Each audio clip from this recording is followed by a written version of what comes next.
ಮಂಡ್ಯ ಆಯ್ತು. ಈಗ ರಾಮನಗರದಲ್ಲಿ ಜೋಡೆತ್ತುಗಳು ಈಗ ತಮ್ಮ ಪ್ರಚಾರವನ್ನ ಮಾಡ್ತಾ ಇದೆ. ರಾಮನಗರದಲ್ಲಿ ಸಿಎಂ ಡಿಕೆಶಿ ಶಕ್ತಿ ಪ್ರದರ್ಶನವನ್ನ ಮಾಡ್ತಾ ಇದ್ದು, ಡಿಕೆ ಸುರೇಶ್ ನಾಮಪತ್ರಕ್ಕೂ ಮುನ್ನ ಬೃಹತ್ ರ್ಯಾಲಿಯನ್ನ ಕೂಡ ಆಯೋಜನೆ ಮಾಡಲಾಗಿದೆ. ರ್ಯಾಲಿಯಲ್ಲಿ ಭಾಗವಹಿಸಲಿದ್ದಾರೆ ಸಿಎಂ ಕುಮಾರಸ್ವಾಮಿ. ನಿನ್ನೆ ಮಂಡ್ಯದಲ್ಲಿ ಗಮನಿಸಿದ್ರಿ, ಇವತ್ತು ರಾಮನಗರದಲ್ಲಿ ಇದೆ. ಜೋಡೆತ್ತುಗಳು ಇವತ್ತು ಕಾಣಿಸಿಕೊಂಡಿದ್ದು, ರಾಮನಗರದಲ್ಲಿ ಸಿಎಂ ಡಿಕೆಶಿ ಶಕ್ತಿ ಪ್ರದರ್ಶನವನ್ನ ಕೂಡ ಮಾಡಿದ್ದಾರೆ. ಡಿಕೆ ಸುರೇಶ್ ನಾಮಪತ್ರಕ್ಕೂ ಮುನ್ನ ಬೃಹತ್ ರ್ಯಾಲಿಯನ್ನ ಕೂಡ ನಡೆಸಲಾಗಿದ್ದು, ಇಲ್ಲಿ ಈಗಾಗಲೇ ಕುಮಾರಸ್ವಾಮಿ ಹಾಗೇನೆ ಡಿಕೆಶಿ ಪಾಲ್ಗೊಂಡಿದ್ದಾರೆ. ರ್ಯಾಲಿಯಲ್ಲಿ ಭಾಗವಹಿಸಲಿದ್ದಾರೆ ಸಿಎಂ ಕುಮಾರಸ್ವಾಮಿ. ರ್ಯಾಲಿಯಲ್ಲಿ ಸಾವಿರಾರು ಸಂಖ್ಯೆಯಲ್ಲಿ ಕಾರ್ಯಕರ್ತರು ಕೂಡ ಭಾಗಿಯಾಗಿದ್ದು, ಈಗಾಗಲೇ ಆ ಒಂದು ಜನಸಾಗರವನ್ನ ಗಮನಿಸಬಹುದು. ಡಿಕೆ ಸುರೇಶ್ ಅವರು ಈಗಾಗಲೇ ಅಭ್ಯರ್ಥಿಯಾಗಿ ಕಣಕ್ಕಿಳಿದಿದ್ದು, ಡಿಕೆ ಸುರೇಶ್ ನಾಮಪತ್ರಕ್ಕೂ ಮುನ್ನ ರ್ಯಾಲಿಯನ್ನ ಕೂಡ ಮಾಡಲಾಗ್ತಾ ಇರುವಂತಹ ದೃಶ್ಯಗಳನ್ನ ನೀವು ಈಗಾಗಲೇ ಗಮನಿಸ್ತಾ ಇದ್ದೀರಾ. ನಿನ್ನೆ ಮಂಡ್ಯದಲ್ಲಿ ಇದೇ ಡಿಕೆ ಶಿವಕುಮಾರ್ ಹಾಗೇನೆ ಸಿಎಂ ಕುಮಾರಸ್ವಾಮಿ ನಾವು ಜೋಡೆತ್ತುಗಳು ಅನ್ನುವಂತಹ ಹೇಳಿಕೆಯನ್ನ ಕೊಟ್ಟಿದ್ರು. ಆ ಜೋಡೆತ್ತುಗಳು ಇವತ್ತು ರಾಮನಗರದಲ್ಲಿ ಇರೋದನ್ನ ಕೂಡ ಗಮನಿಸಬಹುದು. ಡಿಕೆ ಸುರೇಶ್ ಅವರ ನಾಮಪತ್ರ ಸಲ್ಲಿಕೆ ಇವತ್ತು ನಡೆಯುತ್ತೆ. ಈ ಹಿನ್ನೆಲೆಯಲ್ಲಿ ಈ ಒಂದು ಸಂದರ್ಭದಲ್ಲಿ ರ್ಯಾಲಿಯನ್ನ ಕೂಡ ನಡೆಸಲಾಗ್ತಾ ಇದೆ. ನಾಮಪತ್ರ ಸಲ್ಲಿಕೆಗೂ ಮುನ್ನ ಈಗ ರ್ಯಾಲಿಯನ್ನ ಮಾಡ್ತಾ ಇರುವಂತಹ ದೃಶ್ಯಗಳನ್ನ ಗಮನಿಸ್ತಾ ಇದ್ದೀರಾ. ಈ ಒಂದು ರ್ಯಾಲಿಯಲ್ಲಿ ಸಿಎಂ ಕುಮಾರಸ್ವಾಮಿ ಹಾಗೇನೆ ಡಿಕೆ ಶಿವಕುಮಾರ್ ಕೂಡ ಇರೋದನ್ನ ಗಮನಿಸಬಹುದು.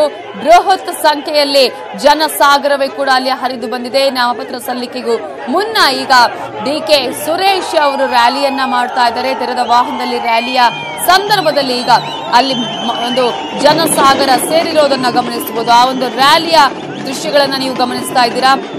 ಅದೇ ವಿಚಾರಕ್ಕೆ ಸಂಬಂಧಪಟ್ಟ ಹಾಗೆ ನಿನ್ನೆ ಹೇಳಿದ್ರು, ಜೋಡೆತ್ತುಗಳು ಯಾರು ಅನ್ನುವಂತಹ ಮಾತನ್ನ ಹೇಳಿದಾಗ ಇಲ್ಲಿರುವವರೇ ಜೋಡೆತ್ತುಗಳು ಅಂದ್ರೆ ಸಿಎಂ ಕುಮಾರಸ್ವಾಮಿ ಹೇಳಿದ ಮಾತು. ಡಿಕೆ ಶಿವಕುಮಾರ್ ಪಕ್ಕದಲ್ಲೇ ಇದ್ರು, ನಾವಿಬ್ರು ಜೋಡೆತ್ತುಗಳು ಅನ್ನುವಂತಹ ಮಾತನ್ನ ಹೇಳಿದ್ರು. ಅದೇ ಜೋಡೆತ್ತುಗಳು ಇವತ್ತು ರಾಮನಗರದಲ್ಲೂ ಕೂಡ ಇರೋದನ್ನ ನಾವು ಗಮನಿಸಬಹುದು.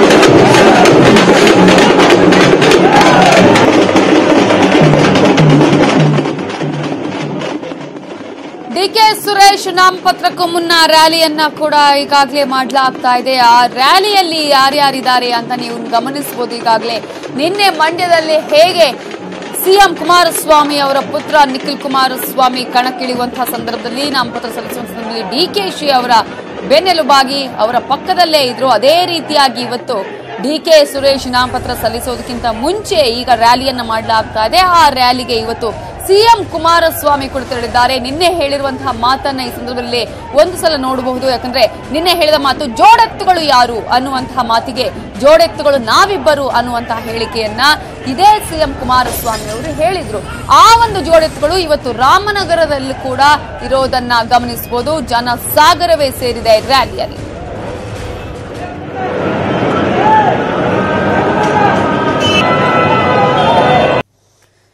ಆಗ್ಲೇ ಹೇಳಿದ ಹಾಗೆ ನೀವು ಗಮನಿಸ್ತಾ ಇದ್ರಿ, ನಿನ್ನೆ ಯಾವ ರೀತಿಯಾಗಿ ನಿಖಿಲ್ ಕುಮಾರಸ್ವಾಮಿ ನಾಮಪತ್ರ ಸಲ್ಲಿಸುವಂತಹ ಸಂದರ್ಭದಲ್ಲಿ ಜನಸಾಗರ ಸೇರಿತ್ತು. ಜೊತೆಗೆ ಅಲ್ಲಿ ಡಿಕೆ ಶಿವಕುಮಾರ್ ಹೇಗೆ ಅಲ್ಲಿ ಇದ್ರು, ಅವರ ಒಂದು ನಾಮಪತ್ರ ಸಲ್ಲಿಕೆಯ ವೇಳೆ ತಾನು ಕೂಡ ಅಲ್ಲಿ ಇದ್ದು ನಾಮಪತ್ರ ಸಲ್ಲಿಸುವಂತಹ ಸಂದರ್ಭದಲ್ಲೂ ಕೂಡ ಕಚೇರಿಯ ಒಳಗಿದ್ದನ್ನ ಗಮನಿಸುವುದು. ಅದೇ ರೀತಿಯಾಗಿ ಇವತ್ತು ರಾಮನಗರದಲ್ಲಿ ಸೇಮ್ ಸಿಚುವೇಶನ್ ಕಾಣಿಸ್ತಾ ಇದೆ. ಡಿಕೆ ಶಿವಕುಮಾರ್ ಅವರ ಸಹೋದರ ಡಿಕೆ ಸುರೇಶ್ ಇವತ್ತು ನಾಮಪತ್ರವನ್ನ ಸಲ್ಲಿಸ್ತಾ ಇದ್ದಾರೆ. ಆ ಸಂದರ್ಭದಲ್ಲೂ ಕೂಡ ಸಿಎಂ ಕುಮಾರಸ್ವಾಮಿ ಈಗ ಅವರ ಜೊತೆ ಇರೋದನ್ನ ಗಮನಿಸಬಹುದು. ಒಟ್ಟಾರೆ ಜೋಡೆತ್ತುಗಳು ಯಾವ ರೀತಿಯಾಗಿ ಕೆಲಸ ಮಾಡುತ್ತೆ ಅನ್ನುವಂತಹ ಹೇಳಿಕೆಗೆ ಸರಿಯಾಗಿ ಇವತ್ತು ಆ ರೀತಿಯಾದಂತಹ ಒಂದು ಕೆಲಸ ಕಾರ್ಯಗಳು ಕೂಡ ಕಾಣಿಸ್ತಾ ಇದೆ. ಅಂತಹ ದೃಶ್ಯಗಳನ್ನ ಕೂಡ ನೀವು ಗಮನಿಸಬಹುದು. ಡಿಕೆ ಸುರೇಶ್ ಅವರು ನಾಮಪತ್ರವನ್ನ ಸಲ್ಲಿಸೋದಕ್ಕಿಂತ ಮುಂಚೆ ರ್ಯಾಲಿಯನ್ನ ಕೂಡ ಮಾಡಲಾಗ್ತಾ ಇದೆ. ಆ ಒಂದು ರ್ಯಾಲಿಯಲ್ಲೂ ಕೂಡ ಸಿಎಂ ಕುಮಾರಸ್ವಾಮಿ ಭಾಗವಹಿಸಿದ್ರು. ಜೊತೆಗೆ ನಿನ್ನೆ ಡಿಕೆ ಶಿವಕುಮಾರ್ ಅವರು ನಿಖಿಲ್ ಕುಮಾರಸ್ವಾಮಿ ನಾಮಪತ್ರ ಸಲ್ಲಿಸುವಂತಹ ವೇಳೆ ಕೂಡ ಇದ್ರು. ಸಾಕಷ್ಟು ಮಾತುಗಳನ್ನ ಕೂಡ ಆಡಿದ್ರು. ಜೋಡೆತ್ತುಗಳ ವಿಚಾರ ಕೂಡ ಅಲ್ಲಿ ಪ್ರಸ್ತಾಪ ಆಯಿತು. ಅದೇ ರೀತಿಯಾಗಿ ಇವತ್ತು ಸಿಎಂ ಕುಮಾರಸ್ವಾಮಿ ಅವರು ರಾಮನಗರದಲ್ಲಿ ಡಿಕೆ ಸುರೇಶ್ ನಾಮಪತ್ರ ಸಲ್ಲಿಸುವಂತಹ ಸಂದರ್ಭದಲ್ಲಿ ಕೂಡ ಹಾಜರಿದ್ದಿದ್ದು ವಿಶೇಷವಾಗಿತ್ತು. ಅಂಬಿ ಆತ್ಮಕ್ಕೆ ಶಾಂತಿ ಸಿಗೋದಕ್ಕೆ ನಿಖಿಲ್ಗೆ ಮತ ಕೊಡಿ, ಡಿಕೆಶಿ ನೀಡಿದ್ದಂತಹ ಹೇಳಿಕೆಗೆ ಸುಮಲತಾ ಸಖತ್ತಾಗಿ ತಿರುಗೇಟು ಕೊಟ್ಟಿದ್ದಾರೆ. ಅಂಬಿ ಹೆಸರು ಹೇಳದೆ ಅವರಿಗೆ ಬೇರೆ ಯಾರೂ ಇಲ್ಲ ಅನ್ನುವಂತ ಹೇಳಿಕೆಯನ್ನ ಸುಮಲತಾ ನೀಡಿದ್ದಾರೆ.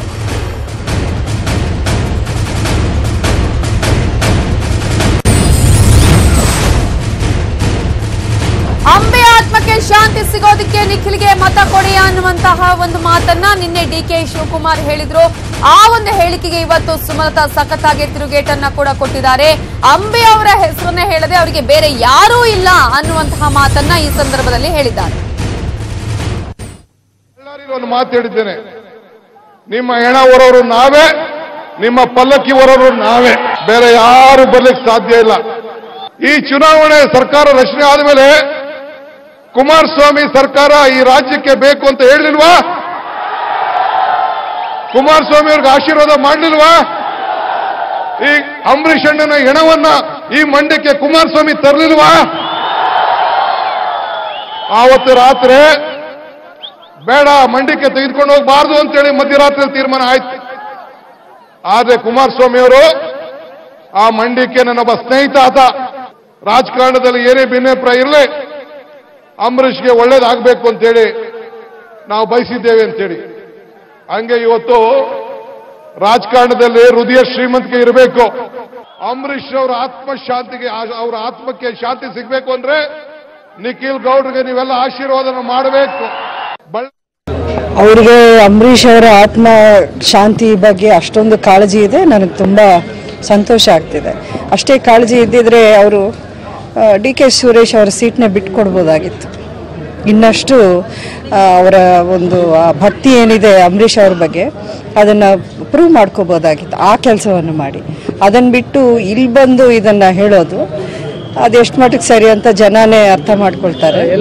ಈಗ ಏನು ಮಾಡ್ತೀರಾ, ವಿಧಿ ಇಲ್ಲ ಯಾರಿಗೂ.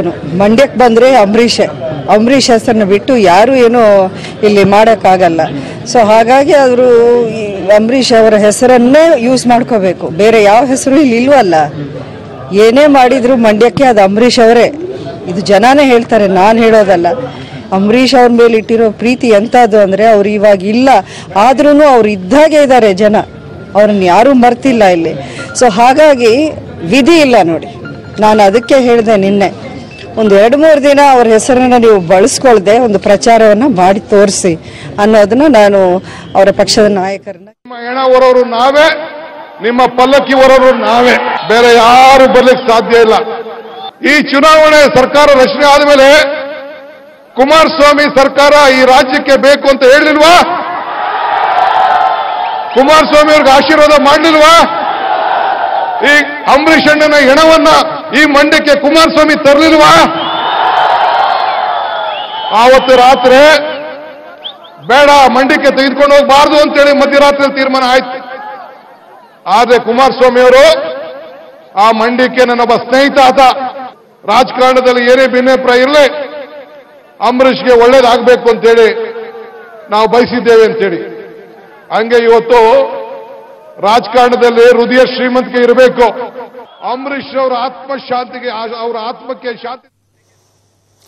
ಹೆಣ ಹೊರುವವರು ನಾವೇ, ಪಲ್ಲಕ್ಕಿ ಹೊರುವವರು ನಾವೇ ಅನ್ನುವಂತ ಹೇಳಿಕೆಯನ್ನ ಡಿಕೆಶಿ ನಿನ್ನೆ ಹೇಳಿದ್ರು. ಇದೇ ಒಂದು ವಿಚಾರಕ್ಕೆ ಸಂಬಂಧಪಟ್ಟಂತೆ ಕಾಂಗ್ರೆಸ್ನವರು ಹೆಣ ಹಾಕ್ತಾರೆ, ಆ ಹೆಣ ಹೊರುವ ಕೆಲಸ ಡಿಕೆಶಿ ಮಾಡಬೇಕಾಗತ್ತೆ ಅಂತ ಹೇಳಿ ಡಿಕೆ ಶಿವಕುಮಾರ್ಗೆ ಶ್ರೀರಾಮುಲು ಟಾಂಗ್ ಕೊಟ್ಟಿದ್ದಾರೆ. ಇನ್ನು ಮುಂದೆ ಡಿಕೆ ಶಿವಕುಮಾರ್ ಅವರು ಪಲ್ಲಕ್ಕಿ ಹೊರೋದು ಬೇಕಾಗಿಲ್ಲ, ಯಾಕಂದ್ರೆ ಪಲ್ಲಕ್ಕಿ ಮೇಲೆ ನಾವೇ ಇರ್ತೀವಿ. ಆ ಪಲ್ಲಕ್ಕಿ ನಮ್ಮ ಭಾರತೀಯ ಜನತಾ ಪಾರ್ಟಿ ಪಲ್ಲಕ್ಕಿಯನ್ನು ಡಿಕೆ ಶಿವಕುಮಾರ್ ಹೊರಲೇಬೇಕು. ಯಾಕಂದ್ರೆ ಇನ್ನು ಮುಂದೆ ಕಾಂಗ್ರೆಸ್ ಪಕ್ಷ ಇಡೀ ದೇಶದಲ್ಲಿ ಹೆಣ ಆಗ್ತಾವ, ಸತ್ತೋಗ್ತಾವ. ಆ ಹೆಣಗಳು ಹೊರಂತ ಕೆಲಸ ಡಿಕೆ ಶಿವಕುಮಾರ್ ಅವರು ತಗೋಬೇಕಾಗುತ್ತೆ. ಇನ್ನು ಮುಂದೆ ಡಿಕೆ ಶಿವಕುಮಾರ್ ಅವರು ಪಲ್ಲಕ್ಕಿ ಹೊರೋದು ಬೇಕಾಗಿಲ್ಲ, ಯಾಕಂದ್ರೆ ಪಲ್ಲಕ್ಕಿ ಮೇಲೆ ನಾವೇ ಇರ್ತೀವಿ. ಆ ಪಲ್ಲಕ್ಕಿ ನಮ್ಮ ಭಾರತೀಯ ಜನತಾ ಪಾರ್ಟಿ ಪಲ್ಲಕ್ಕಿಯನ್ನು ಡಿಕೆ ಶಿವಕುಮಾರ್ ಹೊರಲೇಬೇಕು. ಯಾಕಂದ್ರೆ ಇನ್ನು ಮುಂದೆ ಕಾಂಗ್ರೆಸ್ ಪಕ್ಷ ಇಡೀ ದೇಶದಲ್ಲಿ ಹೆಣ ಆಗ್ತಾವ, ಸತ್ತೋಗ್ತಾವ. ಆ ಹೆಣಗಳು ಹೊರಂತ ಕೆಲಸ ಡಿಕೆ ಶಿವಕುಮಾರ್ ಅವರು ತಗೋಬೇಕಾಗುತ್ತೆ. ಇನ್ನು ಮುಂದೆ ಡಿಕೆ ಶಿವಕುಮಾರ್ ಅವರು ಪಲ್ಲಕ್ಕಿ ಹೊರೋದು ಬೇಕಾಗಿಲ್ಲ, ಯಾಕಂದ್ರೆ ಪಲ್ಲಕ್ಕಿ ಮೇಲೆ ನಾವೇ ಇರ್ತೀವಿ. ಆ ಪಲ್ಲಕ್ಕಿ ನಮ್ಮ ಭಾರತೀಯ ಜನತಾ ಪಾರ್ಟಿ ಪಲ್ಲಕ್ಕಿಯನ್ನು ಡಿಕೆ ಶಿವಕುಮಾರ್ ಹೊರಲೇಬೇಕು. ಯಾಕಂದ್ರೆ ಇನ್ನು ಮುಂದೆ ಕಾಂಗ್ರೆಸ್ ಪಕ್ಷ ಇಡೀ ದೇಶದಲ್ಲಿ ಹೆಣ ಆಗ್ತಾವ, ಸತ್ತೋಗ್ತಾವ. ಆ ಹೆಣಗಳು ಹೊರಂತ ಕೆಲಸ.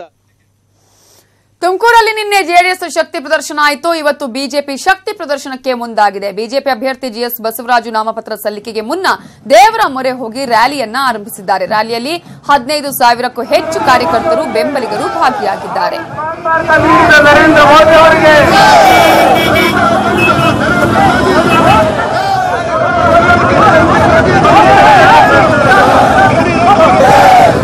ಮಾಧುಸ್ವಾಮಿ ಅವರಿಗೆ, ಜ್ಯೋತಿ ಗಣೇಶ ಅವರಿಗೆ, ಪ್ರಕಾಶ್ ಜಯರಾಮ್ ಅವರಿಗೆ, ಸಿ ನಾಗೇಶ್ ಅವರಿಗೆ, ಬೋಲೋ ಭಾರತ್ ಮಾತಾ ಕಿ, ಬೋಲೋ ಭಾರತ್ ಮಾತಾ ಕಿ, ಜಿಂದಾಬಾದ್ ಜಿಂದಾಬಾದ್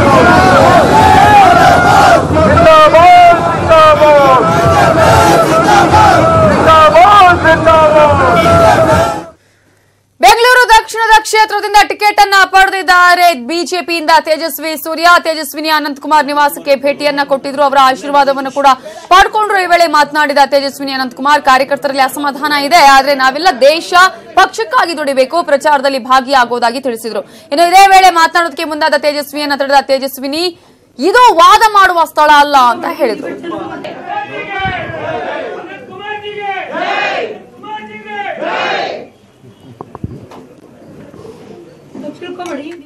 ಒಂದೊಂದ್ಸಲ ನಮಗೆ ಅಸಮಾಧಾನ ಆಗಿರ್ಬೋದು, ನಾವು ಅನ್ಕೊಂಡಿರೋದಾಗ್ಲಿಲ್ಲ ಅಂದಾಗ ಸಹಜವಾಗಿ ಇದು ಯಾಕೆ, ಕಾರಣ ಏನು ಅನ್ನುವಂಥ ಕೇಳುವಂಥ ಪ್ರಶ್ನೆ ಸಹಜವಾಗಿ ಎಲ್ಲರಲ್ಲೂ ಬರುವಂಥದ್ದು ಸಹಜ.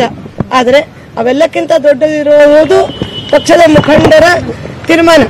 ಹೀಗಾಗಿ ಆ ತೀರ್ಮಾನಕ್ಕೆ ಬದ್ಧರಾಗಿದ್ದು ನಾವು ಅದರ ಪ್ರತಿಯಾಗಿ, ಅಂದರೆ ದೇಶ ಮೊದಲು, ಮತ್ತೊಮ್ಮೆ ಮೋದಿಯವರು ಬರಬೇಕು, ಆ ದೃಷ್ಟಿಯಿಂದ ನಾವೆಲ್ಲ ಕೆಲಸ ಮಾಡೋಣ. ಯಾವುದೇ ಕಾರಣಕ್ಕೂ ನಾವು ಬೇರೆ ಬೇರೆ ಯೋಚನೆ ಮಾಡುವಂಥದ್ದು ಖಂಡಿತ ಬೇಡ. ಯಾವುದೇ ಕಾರಣಕ್ಕೂ ಯಾರ ವಿರೋಧವಾಗಿಯೂ ಘೋಷಣೆ ಕೂಗೋದು ಬೇಡ.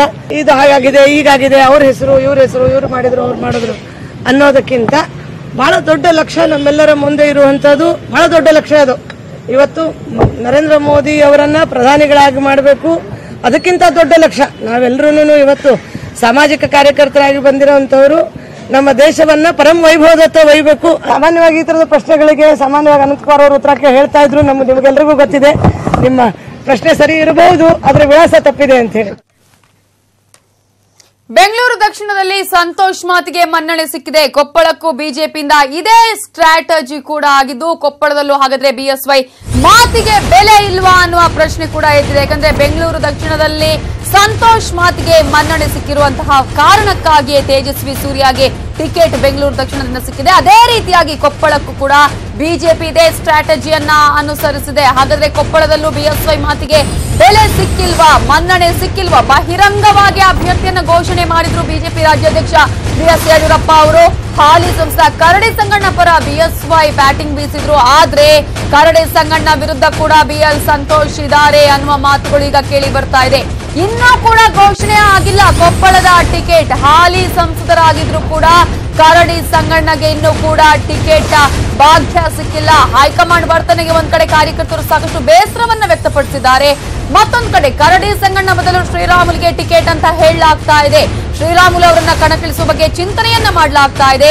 ಶೀಘ್ರದಲ್ಲೇ ಶ್ರೀರಾಮುಲು ಹೆಸರು ಘೋಷಣೆಯನ್ನ ಕೂಡ ಮಾಡಲಾಗುತ್ತೆ ಅನ್ನುವಂತಹ ಮಾತುಗಳು ಕೂಡ ಕೇಳಿ ಬರ್ತಾ ಇದೆ. ಆದ್ರೆ ನಾಮಿನೇಷನ್ ಸಲ್ಲಿಸೋದಕ್ಕೆ ಇವತ್ತು ಕೊನೆ ದಿನ. ಹಾಗಾಗಿ ಇವತ್ತು ಅಂದ್ರೆ ದಕ್ಷಿಣ ಭಾಗದಲ್ಲಿ ನಾವು ಗಮನಿಸೋದಾದ್ರೆ ಮತ್ತೊಂದು ಕಡೆ ಕೊಪ್ಪಳಕ್ಕೆ ಟಿಕೆಟ್ ಇನ್ನೂ ಕೂಡ ಅನೌನ್ಸ್ ಆಗಿಲ್ಲ. ಹಾಗಾಗಿ ಕೊಪ್ಪಳಕ್ಕೆ ಯಾರು ಅಭ್ಯರ್ಥಿ ಆಗ್ತಾರೆ ಅನ್ನೋದು ಈಗ ಇರುವಂತಹ ಕುತೂಹಲ. ಸಾಕಷ್ಟು ಅನುಮಾನಗಳು ಕೂಡ ವ್ಯಕ್ತವಾಗ್ತಾ ಇದೆ. ಹಾಗಾದ್ರೆ ಕರಡಿ ಸಂಗಣ್ಣಗೆ ಟಿಕೆಟ್ ಸಿಗೋದಿಲ್ವಾ ಅನ್ನುವಂತಹ ಮಾತುಗಳು ಕೂಡ ಕೇಳಿ ಬರ್ತಾ ಇದೆ. ಕರಡಿ ಸಂಗಣ್ಣ ಬದಲು ಶ್ರೀರಾಮುಲುಗೆ ಟಿಕೆಟ್ ಅನ್ನ ನೀಡಲಾಗುತ್ತೆ ಅಂತ ಹೇಳಲಾಗ್ತಿದೆ. ಕೊಪ್ಪಳ ಸ್ಪರ್ಧೆ ಕುರಿತು ಶ್ರೀರಾಮುಲು ಪ್ರತಿಕ್ರಿಯೆಯನ್ನು ಕೊಟ್ಟಿದ್ದಾರೆ. ಮೊಳಕಾಲ್ಮೂರು ಶಾಸಕ ಶ್ರೀರಾಮುಲು ಹೇಳಿಕೆ ಕೊಟ್ಟಿದ್ದು, ರಾಜ್ಯ ರಾಜಕಾರಣದಲ್ಲೇ ಮುಂದುವರಿಯುತ್ತೇನೆ, ಕೊಪ್ಪಳದಿಂದ ಕಣಕ್ಕಿಳಿಯುವ ಸಾಧ್ಯತೆಯ ವಿಚಾರ ಈವರೆಗೂ ಕೂಡ ಬಿಜೆಪಿಯ ಹೈಕಮಾಂಡ್ ನನಗೆ ಸೂಚಿಸಿಲ್ಲ. ಯಾರು ಅಭ್ಯರ್ಥಿ ಅನ್ನೋದು ಶೀಘ್ರದಲ್ಲೇ ತೀರ್ಮಾನ ಆಗತ್ತೆ ಅನ್ನುವ ಮಾತನ್ನ ಹೇಳಿದ್ದಾರೆ. ಲೋಕಸಭಾ ಕ್ಷೇತ್ರದಿಂದ ನಿಲ್ಲಬೇಕನ್ನಂಥದ್ದು ಯಾವುದೇ ಸೂಚನೆ ನನ್ನ ಹತ್ರ ಇಲ್ಲ. ಇಲ್ಲಿ ತನಕ ಆಗಿದೆ. ಯಾವುದೇ ವಿಷಯದ ಬಗ್ಗೆ ಇನ್ನೇನು ಇವತ್ತು ಸಂಜೆ ಒಳಗಡೆ ಕೊಪ್ಪಳದ ಕೂಡ ಫೈನಲೈಸೇಷನ್ ಆಗುತ್ತೆ. ಲೋಕಸಭಾ ಕ್ಷೇತ್ರಕ್ಕೆ ರಾಜೀನಾಮೆಯನ್ನು ಕೊಟ್ಟು ರಾಜಕಾರಣದಲ್ಲಿ ನಾವು ಮುಂದುವರಿಬೇಕನ್ನಂತ ತೀರ್ಮಾನ ಸನ್ಮಾನ್ಯ ಯಡಿಯೂರಪ್ಪ ಅವರದು ನಂದಾಗಿರೋ ಕಾರಣ ನಾವು ಸದ್ಯಕ್ಕಂತೂ ರಾಜಕಾರಣದಲ್ಲೇ ಮುಂದುವರಿಸಿಕೊಂಡು ಹೋಗ್ತೀವಿ.